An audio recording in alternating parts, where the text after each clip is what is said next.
l'Évangile selon Jean au chapitre 17. Je vais reprendre où le live a coupé. Dans l'Évangile selon Jean au chapitre 17. Là où l'Esprit nous amenait, était pour nous démontrer de quelle joie le Seigneur voulait nous transmettre. De quelle joie il est parlé ici et quelle joie le Seigneur voulait transmettre. Et le Seigneur l'a mentionné dans sa dernière prière. Vous pourrez le lire si vous désirez. Je ne refais pas toute la lecture, je vais vous amener à l'endroit principal, mais vous pourrez lire pendant la semaine à partir du verset 1. Jean chapitre 17, dans la dernière prière que le Seigneur a fait avant d'aller souffrir et mourir à la croix, dernière prière qu'il a laissée à ses disciples, qu'il a fait au Seigneur. Dernière prière, non, parce qu'il a prié dans le jardin de Gethsémane, mais dernière prière publique, là, avec ses disciples. On va dire ça comme ça. Vous pourrez lire du verset 1 au verset 13. Mais, tournez directement au verset 13. On va aller vraiment au clou de ce que le Seigneur a dit ici. Voulait dire, il dit, et maintenant, dit le Seigneur au verset 13, et maintenant je vais à toi, en parlant à son Père. Et je dis ces choses dans le monde, afin qu'ils aient en eux ma joie parfaite. Là, vraiment, ici, frère et sœurs, il y a quelque chose sur lequel on doit s'arrêter. C'est que le Seigneur parle d'une joie que lui avait et qu'il voulait il voulait la transmettre, il voulait que le Père la transmette aux disciples. Et comment a-t-il appelé cette joie? C'était pas juste la joie, c'était la joie parfaite. Qu'est-ce que le Seigneur voulait dire par là? Le mot parfaite ici vient du grec pléro, pléro, on pourrait dire ça comme ça, pléro, qui veut dire pleine, entière et complète. Ça implique la pensée, parce que ça implique une pensée, ça, la joie parfaite, pléro. Ça implique la pensée qu'il n'y a pas de place pour autre chose lorsque cette joie-là, elle est comme ça. Ça ne laisse pas place à autre chose. Donc, ce mot parfait en grec veut dire plein, entier, complet. Dans la pensée qui ne laisse pas place à autre chose qu'à ça. Donc, comme vous voyez, frères et sœurs, ça donne un autre sens au mot parfait. Ça donne son vrai sens. Le Seigneur parlait ici d'une joie complète. Le Seigneur avait une joie complète. Et ce n'est pas la joie que le monde a, en pensant. Et le Seigneur voulait que son Père transmette sa joie parfaite à ceux qui ont cru en lui. On voit d'ailleurs que le Seigneur en a parlé à un autre endroit. Faites juste écouter, le Seigneur a mentionné cette joie-là à quelques endroits. On voit que le Seigneur avait dit, comme le Père m'a aimé à un autre endroit. Comme le Père m'a aimé, je vous ai aussi aimé. Demeurez dans mon amour. Si vous gardez mes commandements, vous demeurerez dans mon amour. De même que j'ai gardé les commandements de mon Père et que je demeure dans son amour. Je vous ai dit ces choses afin que ma joie soit en vous et que votre joie soit parfaite. C'est le même mot, là. Pléro, c'est le même mot utilisé ici. Que votre joie soit parfaite. Le Seigneur voulait transformer notre joie, qui est possible d'expérimenter à travers tout ce qu'on a vu de Salomon, ce que Salomon nous a dit, etc. Transformer notre joie et de nous amener une joie encore plus grande. Une joie parfaite, une joie complète. Le Seigneur la mentionnait aussi ailleurs, cette joie-là. Le Seigneur disait aussi à un autre endroit, et je vais vous donner les deux endroits après où j'ai lu. Le Seigneur dit, en vérité, je vous le dis, vous pleurerez et vous vous lamenterez, le monde se réjouira. Vous serez dans la tristesse, mais votre tristesse se changera en joie. La femme, lorsqu'elle enfante, éprouve de la tristesse parce que son heure est venue. Mais lorsqu'elle a donné le jour à l'enfant, elle ne se souvient plus de la souffrance à cause de la joie qu'elle a de ce qu'un homme est né dans le monde. Vous donc aussi, vous êtes maintenant dans la tristesse. Mais je vous reverrai et votre cœur se réjouira et nul ne vous ravira. Nul ne vous ravira votre joie. en ce jour-là, vous ne m'interrogerez plus sur rien. En vérité, je vous le dis. Ce que vous demanderez au Père, il vous le donnera en mon nom. Jusqu'à présent, vous n'avez rien demandé en mon nom. Demandez, et vous recevrez, afin que votre joie soit parfaite. Ce que je vous ai lu, c'est premièrement dans Jean 15. J'ai lu dans Jean 15 à partir du verset 9 jusqu'au verset 11. Et ensuite, j'ai lu dans Jean 16, à partir du verset 20 jusqu'au verset 24. Frères et sœurs, c'est cette joie que le Seigneur veut nous faire expérimenter. Il nous a réservé ce grand cadeau à nous qui avons cru en lui. Il nous est possible, frères et sœurs, d'expérimenter toutes sortes de joies dans toutes les choses de ce monde. Tel que Salomon l'a mentionné. Et c'est correct quand c'est pas déplacé. On peut être joyeux de plein de choses. Et Dieu prend plaisir à cela. Mais nous avons un cadeau, frères et sœurs. Nous avons la possibilité d'expérimenter la joie parfaite. Et cette joie parfaite, elle a le pouvoir de changer la tristesse en joie. Cette joie parfaite a un pouvoir que la joie normale, naturelle, charnelle, éphémère de ce monde n'a pas.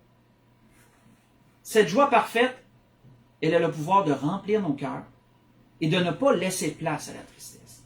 Cette joie parfaite a le pouvoir d'être possible même dans les temps les plus difficiles, même dans les temps les plus tristes. Notez juste le Seigneur. Quand que le Seigneur a dit ça, on le sait que dans le chapitre 15, chapitre 16, chapitre 17, c'est des chapitres où le Seigneur savait où il s'en allait. C'était à la fin du repas et pendant qu'ils allaient au jardin de Gethsémani,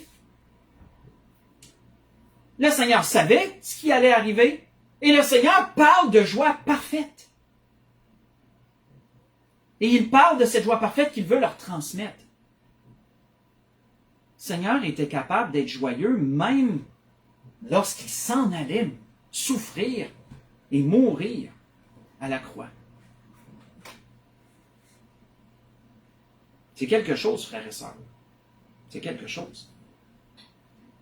On voit d'ailleurs, si vous voulez lire pendant la semaine, vous pourrez lire dans Jean chapitre 3, vous pourrez lire du verset 22 au verset 30, et vous verrez que Jean, qu'on dit le Baptiste, qu'on appelle aussi Jean Baptiste, avait aussi cette joie parfaite. Jean avait aussi cette joie parfaite en lui. Lorsque des gens se sont mis à constater que Jésus baptisait plus de disciples, que les disciples de Jésus baptisaient plus de disciples que les disciples de Jean,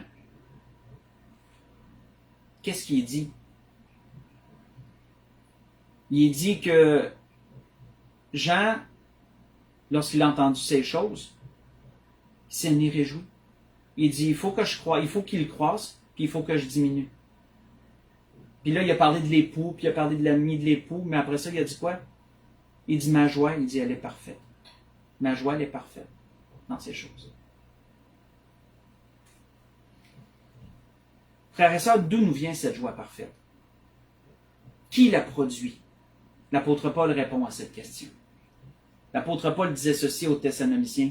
Il dit, vous-même, vous avez été mes imitateurs et ceux du Seigneur, disait-il aux Thessaloniciens, en recevant la parole au milieu de beaucoup de tribulations avec la joie du Saint-Esprit, disait-il, dans 1 Thessaloniciens 1, verset 6, avec la joie du Saint-Esprit. C'est le Saint-Esprit, frères et sœurs, qui produit cette joie. La joie parfaite ne vient pas des choses de ce monde. Elle n'est pas basée sur des expériences qu'on va vivre. Elle est un fruit de l'Esprit. C'est ce que nous voyons dans Galates chapitre 6. Elle est une résultante de ce que l'Esprit nous communique. Et c'est pour ça que le Seigneur priait le Père de nous donner cette joie parfaite.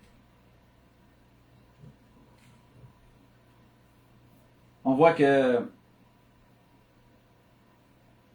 Pas pour rien que l'apôtre Paul, et on va aller avant d'aller à la conclusion, c'est pour rien que l'apôtre Paul disait aux Romains, il dit, car le royaume de Dieu, ce n'est pas le manger et le boire, mais la justice, la paix, la joie, par le Saint-Esprit. Dans le royaume de Dieu, ce qui se bâtit en ce monde, notre vie chrétienne, oui, elle sera faite de joie. Oui, elle sera faite de peine. C'est normal, on est humain. Donc, ces choses font partie intégrante de notre vie. Mais, le royaume de Dieu, c'est premièrement quoi? C'est l'amour, c'est la paix, c'est la joie, par le Saint-Esprit. Dieu nous permet d'expérimenter une joie qui est plus grande que la joie de ce monde. Une joie qui est possible même à travers les temps difficiles, même à travers les difficultés, même quand ça va mal. Une joie qui peut balayer la tristesse. Pourquoi? Parce qu'elle ne tire pas sa subsistance de ce monde. Elle tire sa subsistance directement du Saint-Esprit qui la communique. Et donc, c'est quelque chose. Surtout quand on repense à ce qu'on a vu en introduction, tout ce que la joie produit en nous. Cette joie, frère et sœurs, qui est tirée des choses spirituelles, comprenez que le cerveau ne fait pas de différence. Le cerveau ne fera pas de différence, le corps ne fera pas de différence entre la joie qui est tirée des choses de ce monde et la joie qui est tirée des choses spirituelles, qui est tirée du Saint-Esprit. Le cerveau ne fait pas de différence. C'est le même sentiment, sauf pris à deux endroits différents.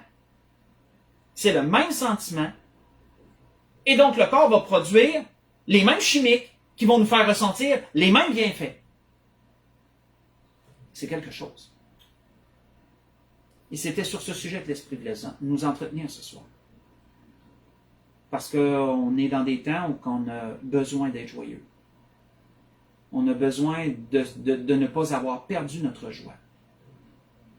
Parce que, frères et sœurs, nous avons l'opportunité, nous avons la capacité d'être joyeux, même dans ces temps difficiles. Pourquoi?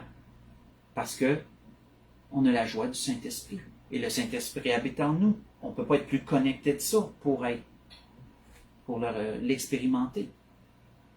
Si nous sommes toujours tristes, comprenons que c'est parce qu'on va peut-être chercher trop notre joie dans les choses de ce monde.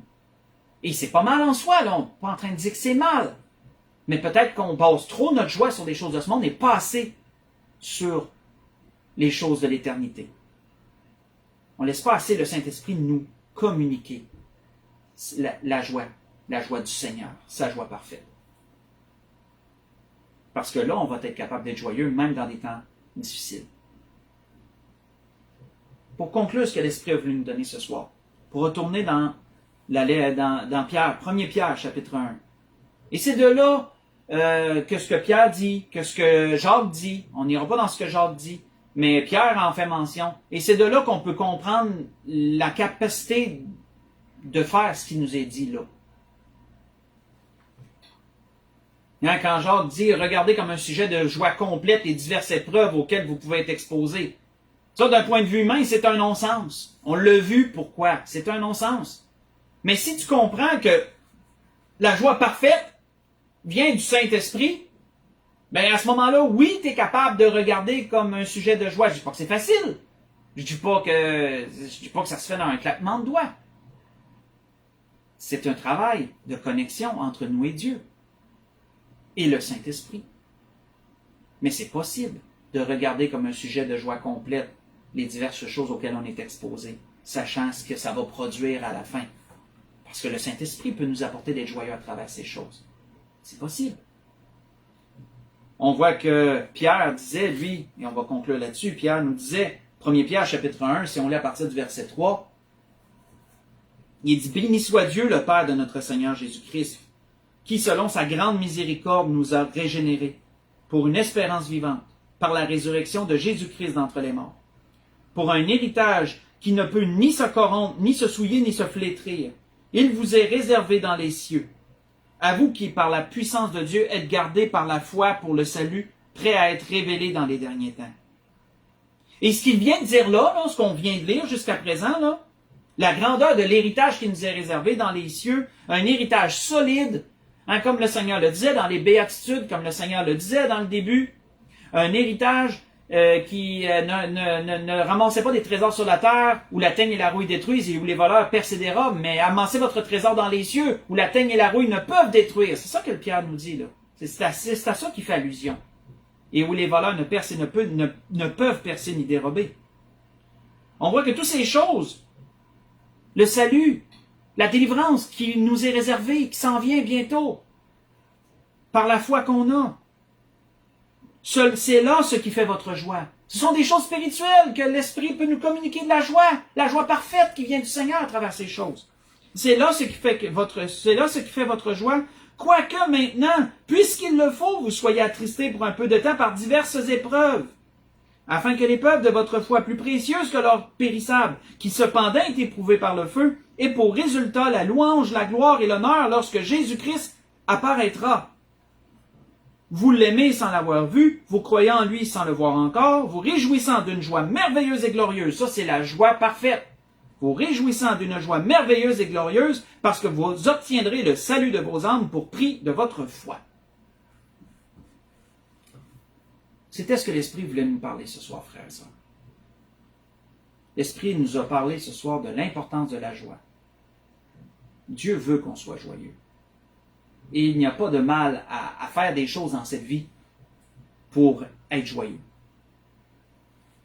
Dieu prend même plaisir à nous voir joyeux à travers nos occupations, à travers de ce qu'on fait. Mais comprenons que Dieu veut nous communiquer une joie encore plus grande que la joie des choses de ce monde, une joie plus durable, une joie qui est surnaturelle, je dirais même jusqu'à dire ça, une joie qui est parfaite. Et ça, c'est un cadeau. C'est un cadeau qui nous est donné par notre Seigneur, par le biais du Saint-Esprit. C'est ce que le Seigneur priait le Père. Apprenons, frères et sœurs, et je m'inclus là-dedans, bien sûr, apprenons à tirer notre joie, non seulement des choses de ce monde, mais à les puiser dans cette joie qui vient du Saint-Esprit. Puissions-nous avoir cette joie parfaite, ce qui nous permettra, même dans des temps difficiles, comme ceux que nous vivons, d'être quand même joyeux, malgré tout. Et ça sera surnaturel. Ça sera glorieux. On sait ce qui s'en vient, on sait que le Seigneur aussi va nous en délivrer. Ça doit nous réjouir. C'est la joie qui vient du Saint-Esprit. C'est la joie parfaite. C'était ce que l'Esprit voulait nous donner ce soir, frères et sœurs. Alors, un live peu commun. Hein, ça va être en 2 parties. Ce message-là va être en 2 parties. Je vais mettre dans les commentaires, je vais mettre partie 1 et partie 2. C'est ça qu'on va écrire dans les commentaires. À cause que ça a coupé. Je souhaite à tous et à toutes un bon restant de semaine. Que le Seigneur vous bénisse, qui vous dirige en toutes choses. À l'Église de l'Espérance, on va se revoir bientôt pour une réunion de prière. Samedi qui s'en vient. Donc, je vous souhaite à tous une belle semaine. Je vous aime. Que le Seigneur vous garde. Bon restant de semaine.